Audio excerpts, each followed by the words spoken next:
ardi borwaa hin ta'inii fi addarratti hundoottee abdii hin kutatin. Waaqa fuula si haatoo qaba waan waaqi suumeef sun fuula waaqi akka hojjette barbaadu sunti ati qajeeluu malti.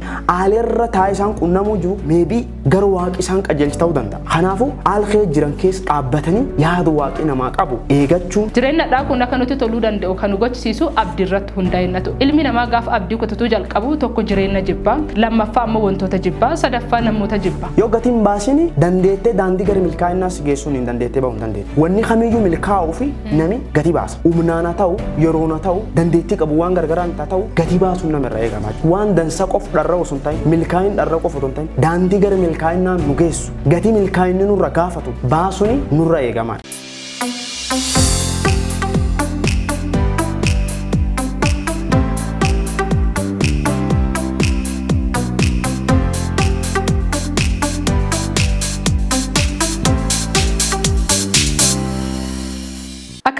Daawwatootaa fi hordoftoota chaanaalii kanaa nageenyi waaqayyoo bakka jirtanitti hunda keessanii haa baay'atu. An obboleettiin teessan hin seenne birbisaa viidiyoo garaa kanaan dura dhiisaa kan ture. Addas viidiyoo haaraa qabadhee isin bira dhiyaadheera. Viidiyoo kanarraa waan hedduu akka barattanu tokko shakkii hin qabu. Keessattuu viidiyoon kuni namoota maatirikii akkuma kana intiraansii karaa adda addaatiin wantoota tokko irratti kan mudateeni abdii kan kutannee fi baay'ina kennaaf kan ta'u jedhee qabadhee isin bira dhiyaadheera.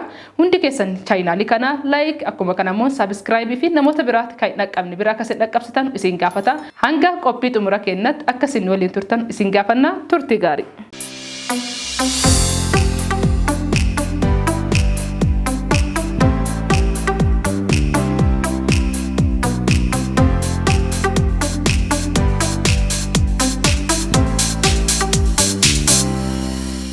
Ayyeen daawwattoota keenya turtii gaariirra akka kanaan dura turtanii abdii qaba. Adhammoo viidiyoo haaraa akkuma kanammoo mata duree haaraa qabadhee isin bira dhiyaadheera. Mata dureen guyyaa addaa wanta adda isa godhu qaba. Innis illee maalidha? Fakkeenyaa fi jireenya kan ta'u wal keessa qabatee kan dhufeeru. Mata duree guyyaa addaa irratti isinii himisaan dura namoota biraatiif akka isin sheeri gootan ammallee irra deebisee isin gaafadha. Keessattuu obboleeyyan obboleettii keessattuu dirree kutaa 12 akkuma kanammoo 10 barattootaa fi namoota bibbiraa karaa adda addaa abdii karaa adda addaatiin warroota kukkutatanii jiranuu fi gara isaanii sheeri akkasiin gootan jalqaba isin gaafadha. Ittaan suni gara mata duree guyyaa addaatti dabarra. Mata dureen guyyaa addaan qabadhee isin bira dhufe addi borwaa hin ta'inii fi addarra hundoottee abdii hin kutatin mata duree jedhu. Addi borwaa hin ta'inii fi addarratti hundoottee abdii hin kutatin mata duree jedhu qabadhee isin bira dhiyaadheera. Karaa adda addaatiin kitaaba adda addaatiin barreeffameera. Namni tokko jireenya ofirratti hundaa'ee kun ammoo wantoota ilaaluurra hundaa'ee waan baay'ee abdii akka hin kutanne namooti karaa adda addaatiin yoo isaan nutti manu dhaggineerra. Nutis jireenya keenya irratti hundoonnee wantoota isinitti sheer godhuu qabnu hedduu isaa waan qabnuu fi san keessa isa tokko walii halaallu ta'a. Jireenya jiraannu kana keessatti jireenyi boru jedhan yoo hin jiraatin jireenya addaarratti tokko haga boruutti fennee deemuu hin dandeenyu. Jireenya adda jiraannu kana keessa boroonni jedhanu yoo hin jiraatin boru akkan teena, boru akkas deema, boru akkana godha waan jennu yoo jireenya keenya keessa hin jiraatin jireenya adda kana jiraannu duwwaa isaati gammachuu akka jiraannu nu godhuu hin danda'u. Haati tokko gaafa daa'ima tokko garaasii keessatti hafeen jalqabe ji'a 7 ji'a 3 ji'a 6 haga ji'a 9 wanni garaa keessa si jiru kun annuu daa'imas ta'e moo daa'imas ta'uu baate abdiin ergatti ka lubbuun jiraate moo lubbuun jiraachuu baate wanta kamiyyuu ta'e yoo inni baay'isa isaa sadodon ta'in gama hin teene isaa herregdee odon ta'in akka inni dhalatee boru sadarkaa guddaa akka inni ga'u herregdeeti wanta silaa ba'atu qabdu kana muluu ka ba'atu ji'a 5ffaa ji'a 3ffaa ji'oota jiran kana laakkoo kana keessatti obsisiin obsaa deemtu dhalatii isa hegeree isaarraa hundootteeti malee wanta sila isarraa dhufu peenii yookaan ammoo dhiboo waan sanii san qabachuu barbaaddeeti miti. Abdii isarraa hundootte akka daa'imichi dhalate akka namoota hedduuf mucaan kuniin gaa'ettee herreddeeti akka waan lubbuun jiru akka ba'u waan sarraa hundootteeti malee garaa ifirratti wanta jiru san laaltee cheekii gootee yookaan ammoo irraan laalteeti miti ka deemuu dandeettu yeroo hedduu argitanii yoo jiraattani. Akkuma sana ammoo jireenya keenya keessarratti wantoota nu ammaa tana ba'annee deemaarru boru irratti wanta dhaan abdii yoo hin qabaatin jireenyadhaa kun ammoo nutti toluu hin danda'u. Jireenyadhaa kun akka nutti toluu danda'u kan nu gochisiisu abdii irratti hundaa'inatu. Ilmi namaa gaafa abdii kutatuu jalqabu tokko jireenya jibbaa, lammaffaa ammoo wantoota jibbaa, sadaffaa namoota jibbaa. Kuni eenyu kennalee kan mudatu wanta tokko keessatti humna akka nuti itti argannu kan nu gochisiisu abdiidha. Kutaa tokko gaafa galtu waa herregduu qabda. Kutaa 10 na dhuftu waan herregduu qabda. Kutaa 12 na dhufnu waan herregnu qabna. Barumsa barannulletti waan herregnu qabna. Tajaajila karaa kamiinuu kenninu waa herregnu qabna. Herregnuuti boruuf jennee ka hojjennu irratti hundo'ee baa'ata malee hedduun keenya taadhaa qofarratti hundaati miti. Jireenyi hegeree keessa hin jiraatini, jireenyi abdiin keessa hin jiraatini, jireenya mi'aayitaa fi jireenya gammachuu ta'e argama. Namoonni baay'een jireenya boru jedhan yoo of keessa dhabanu gara lubbuu if ejjechiisaatti akkuma immoo tarkaaffii kana gara irratti if deemani. Waan tokko hin yaalanii wanni suyyoo isaanii ta'uu dhabaatamu jireenyi kana malee hin jirodhanii abdiin boruu waa isaan irratti mudhatanii fi tarkaaffii biraa irratti dabare. Kun ammoo jireenya isaan irra mudate kanarrallee dabaranii ammoo wantoota biraatti fi biyyoota biraatti yoo isaan giyanu laalan. Adda ammoo gara jireenya keenyaatti deebinee wanta tokko akka waliin laaluu barbaanna. Wanni nuti boruuf adda akka kutannu nu gochisiisu wantoota adda jireenya keenya irratti ta'an. Fakkeenya karaa adda addaatiin gara jireenyatti seenu hin jira. Yoo dargaggoota ta'e dirree jaalalaa keessatti, kun ammoo dirree barumsaa keessatti, dirree hojii keessatti namooti milkaa'inni gurguddaan beenu nuti hedduu isaanii gara dubbisiisaallee gara jireenya isaanii irrallee yoo dhageenyee jiraanne jigiisa hedduun duuba milkaa'uu dhabiisa hedduun duuba achiin duuba injifannoo duubarra isaanii irra laala. Gaafa milkii kana dhabanu isaan milkiin biraa akka isaa eegatu abdataniiti malee milkii addaa tanarratti odoo adda argannee adda irratti ifa amansiisan ta'etti boruuf kaa'isaa fi humna qabaatan turan. Addi boru waa hin ta'inii fi abdii hin kutatin mata duree jedhu irratti. Addi boru waa hin ta'inii fi abdii hin kutatin. Kanaaf fakkeenyi si ta'u kaleen keetii yoo adda hin ta'ini addi kee akka boru hin ta'ini abdii hin kutatin. Kalee jireenya keenya yeroo tokkoof duubatti deebinee haalaallu. Kalee wanta keessa turreerru kalee waggaadhaa 2 duuba, waggaadhaa 5 duuba, waggaadhaa 3 duuba wantoota jiru yeroo tokko duubatti deebinee haalaallu. Jireenya kaleetiif jireenyi kalee sun kalee dabarsineerru jireenya gaarii ta'uu danda'a. Kalee ka dabarsineerru jireenya hamaa ta'uu danda'a. Ardhaa kanaaf kaleen sun yoo walii hin fakkaatini ammaan kunillee bor ta'uu waa hin danda'inii fi kalee yoo dabaree jiraate ardillee akka dabaru kanarratti amantee kaatee boru waan biraa qabatee akka dhufu amannee jireenya itti aanutti akkamitti ce'isaa fi abdii keessa galuu dandeenya kan jedhuuni kanaan kan wal fakkaate keessattuu barattoota kutaa 12 hedduu isaanii ana biraalletti wantoota baay'ee yoo haasawanu fi yeroo hedduu abdii kutatiis addee isaan mudatu keessattuu barattoota kutaa 12 irra deebisee isin jedha akkuma kanammoo kutaa 10 fakkeenya barattootatiin adda isin bira dhiyaadheera yeroo hedduu namoonni kutaa 12 eega isaanii dhufuu dhabeen duuba warrooti amantaa garaa garaatiin jiranu hangama kiyyaa gara kiristaanaatiin jiranu waaqinuu hin jiru waaqi maaliif na dhiiseedhani kutuma 12 jiganeeti jechoota hin teene waggaa kana ga'u hin qabadha waggaadhaa lamaan tokko intalli tokko maatirikii kutaa 10 jidde hin faarsiti turte kwaarii si keessa faarsiti turte maaliif tajaajila dhiiste jedhe karaa irratti qabee yeroo tokko maaliif tajaajila dhiiste dheesii gaafannaani waaqi odona beekuteeti maatirikii hin jigu ture waaqi isa tajaajilaa ture waggaa meeqaa isaa deemaa ture inni maatirikii tokkocha kana dabaruuf carraa tokkocha kana kenni jedhee isa kadhadhe garuu kun waan naa ta'uu dhabee fi anamma achi waaqan beeku hagasa tajaajile sanii ni naa deebisuu hin dandeenyeetti rakkinni kun rakkina waaqarraatti jedheellee hin fudhadhu erga saniin jalqabdee barumsa waggaa lamaati amma achi barumsa waan jedhan iyyuu hin baradhu jettee mana ta'aa turte gorsiisaaf yaalii godhuu qabu hunda godhaa ture erga sanii akka carraa ta'e walitti hin deebine injira jireenya garaa garaatti wantoota akkasii nu mudatanii akkuma kanammoo hiriyaalleen yeroo tokko nu mudatanii karaa adda addaatti nu mudatu danda'ani garuu kufaatiin keenya guyyaa hadhaa jireenya keenya boruu murteessuu hin danda'u kanaan ka wal qabate carraa tokko qofa danda'e yeroo tokko qofa danda'in yeroo lammaffaa qabxii nama hin dhufinii fi lammaffaadha dabare yeroo sadaffaa dabare akkuma kanammoo qabxii foorii fidiisaan kan beekame obboleessa keenyaa keessummaa adda qabadhee isin bira dhufeera. Keessummaa kanarraa waa hedduu akkasiin baratan tokko shakkii hin qabu. Kallattumatti gara keessummaa keenyaatti dabarraa haga qophii keenya xumuraatti nu faana tura. Baga nagaan gara chaayinaalii kanaatti dhufte siin jenneerra. Ishi baga nagaan eddan. Maqaa keetii fi eessarraa akka dhuftee jedhu hin teeti? Maqaan kiyya jaarsa guyyooti.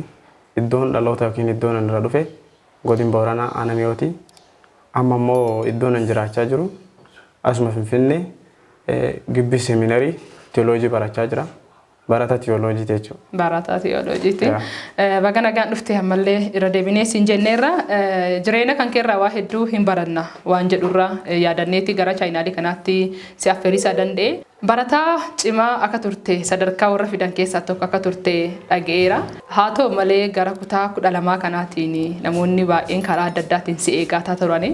Haa ta'u malee yeroo qabxii sila gara dirree qorumsaatti gaafa dhufanu isa marsa jalqabaa qabxiin si hin dhunne gaafa yeroo jalqabaatti fi marsa jalqabaatti qabxiin si hin dhunne sanii miira akkamii ture kasitti dhaga'amee bifa akkamiitiin dabarsaa turte?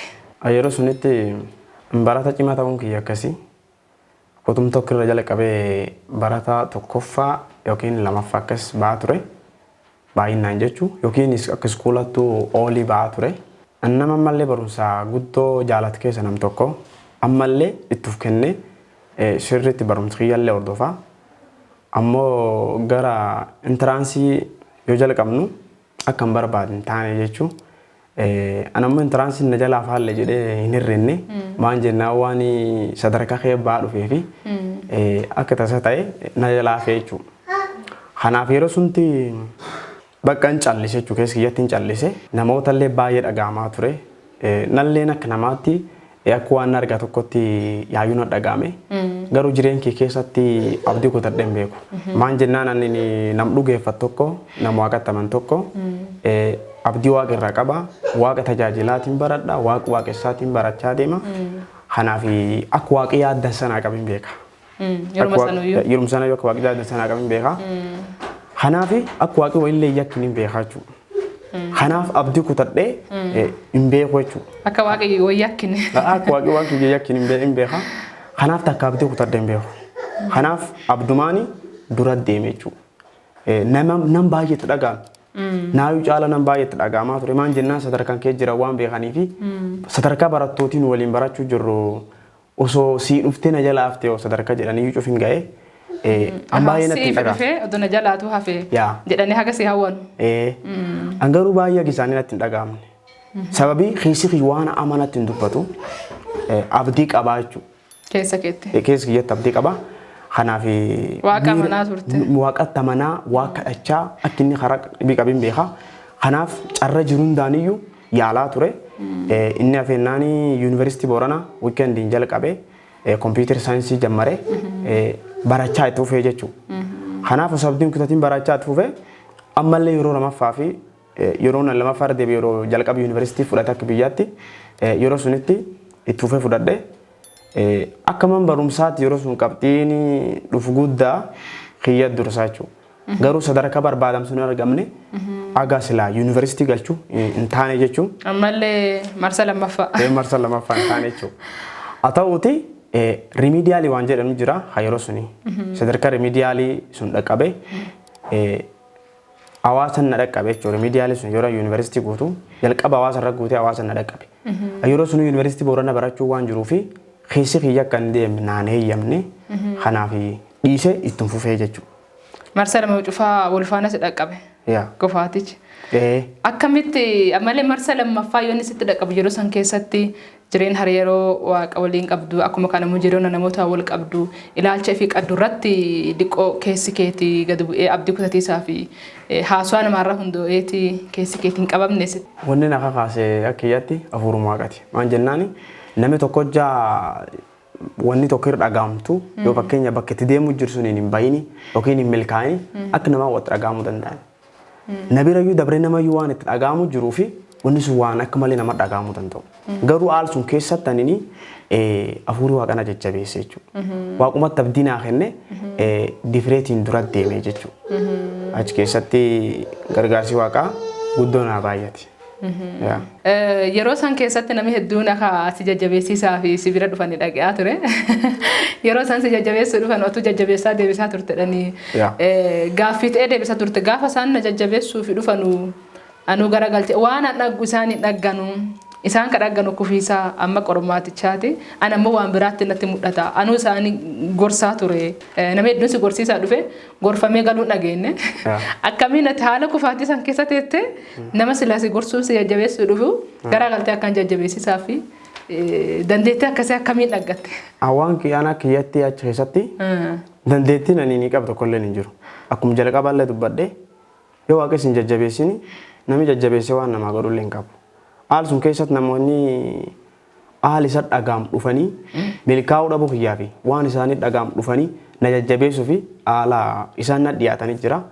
Kanaaf ammoo an achi keessatti akkuma jalqabaallee dubbachaa ture akka carraan bal'aan dhibiin jiru adeemsa keessa qara kufanii kaa'uun akka jiru itti hime akkasiin isaan jajjabeessaa jechuu isaanii. Nama si jajjabeessu.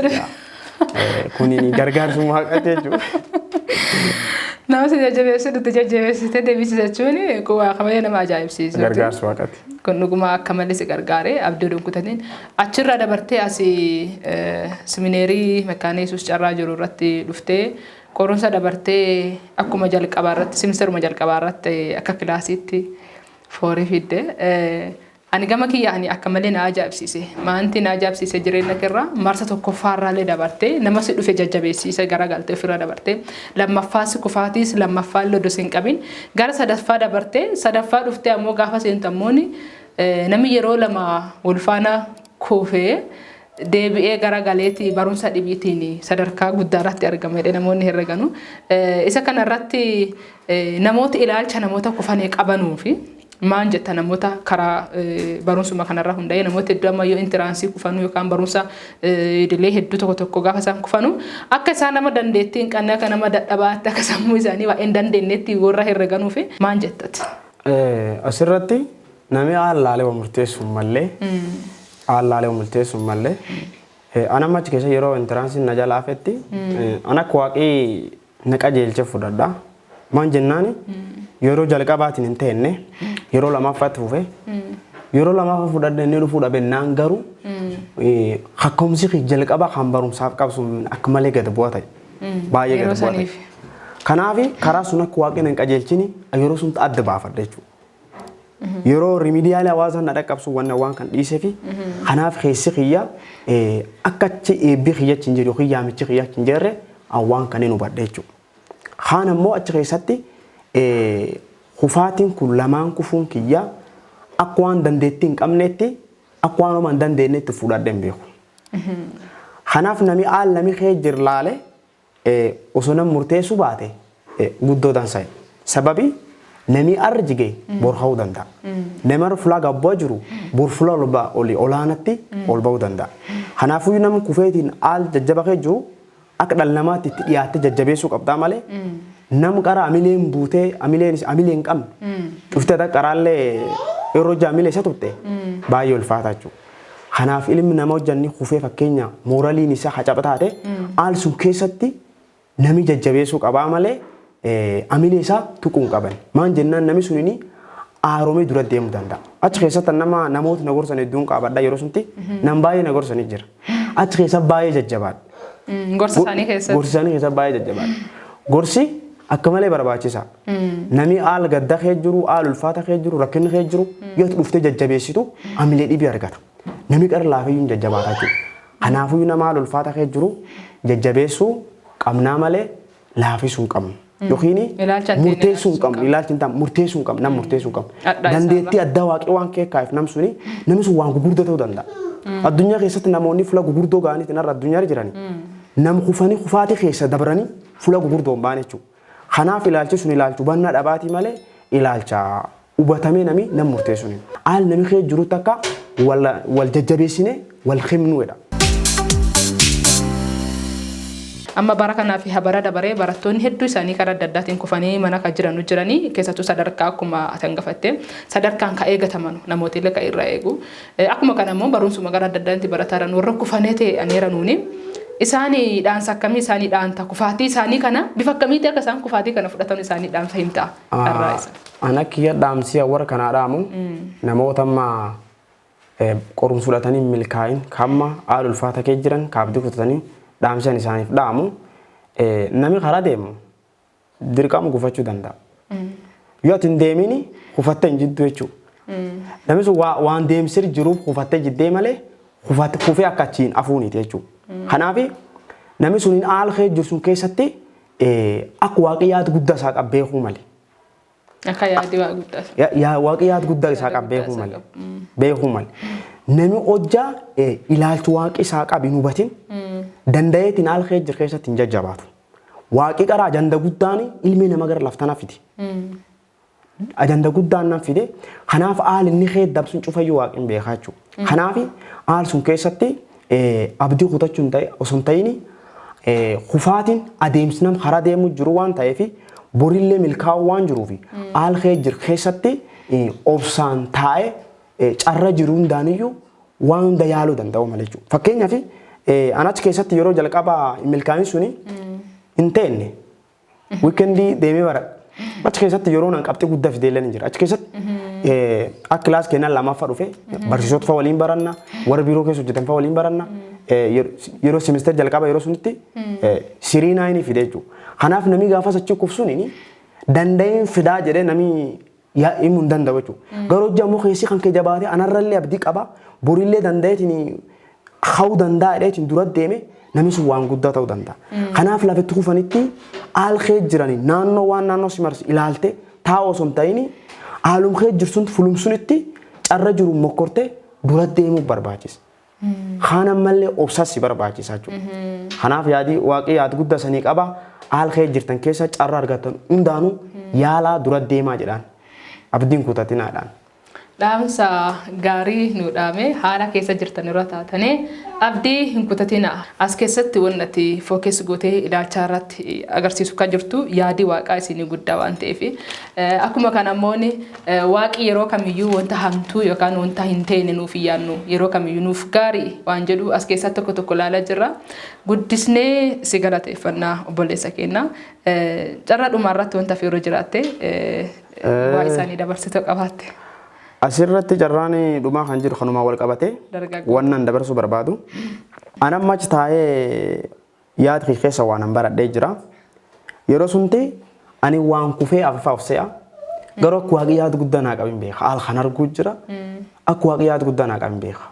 Hara kamiin naa qajeelchuu akkamiin tooraan naa deebisuu hin beeku malee abdiin qabaa jechuudha. Kanaaf haal sun kee dhaabbattee yaada waaqii si qab laaluun obsaanii.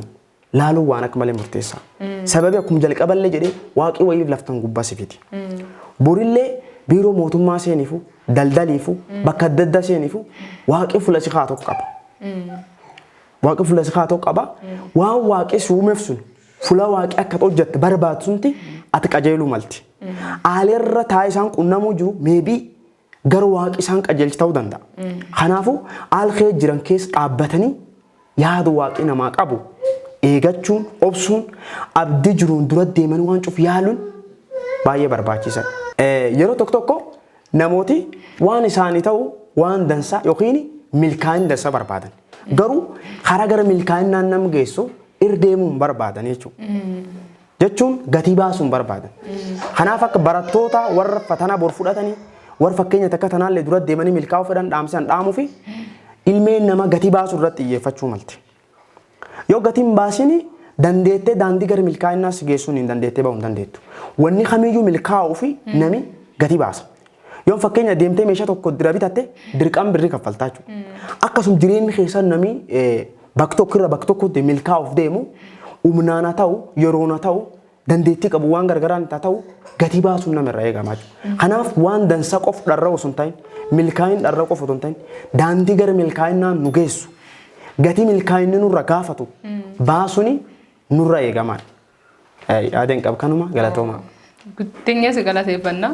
Wanta silaa namni sun ta'uu barbaada malee karaa namni sun dhufee deemuu hin barbaadu. Kanaafuu milkaa'ina barbaanne sanii fi gatii barbaachisaa ta'e yoo kaffallee yookaan gatii barbaachisaa ta'u yoo kenninee fi milkaa'ina barbaannu sarratti bira ga'uu hin dandeenya kan jedhu. Kanaan dura irratti viidiyoo kanaan dura irratti haga muraasa isaallee waan kana wal fakkaanne haasofne turre dhugaa guddisnee si galateeffannaa nu kabajtee waan bakka kanatti argamteef guddinee galatoomsiin jenna. Ayyeen daawwattoota keenya keessumaa guyyaa har'aarraati waa hedduu akka fudhattanii tokko shakkii hin qabu waan gaarii akka keessa fudhattanii abdii qaba barumsa isaarratti yookaan jireenya isaarratti waa hedduu akka fudhatan tokko shakkii hin qabu irra deebisee wanna isiniin jedhu barattoota karaa adda addaatiin sammuu fi irratti mooraalii fi irratti miidhamanii jiranuu fi abdiin hin jirti ardii boruu miti abdii hin kutatin mata duree jedhu fakkeenyaaf jireenyaa waa wal qabate obboleessi keenya jaarsoon waan hedduu keessaa nu haasaa ture hin kufteetta jechuun wantoota sirra hafaneeran jechuu miti kan jedhu wanta hedduu keessaa kan dubbadheen caalallee kan inni dubbate keessaa waa hedduu akka fudhataniitan tokko shakkii hin qabu irra deebisee isiniin jedha sheer godhiisaa namoota biraa dhiyeessaa waan dhagangafaatii kaatanii agammaa nu waliin turtan isin galateeffannaa hora bula.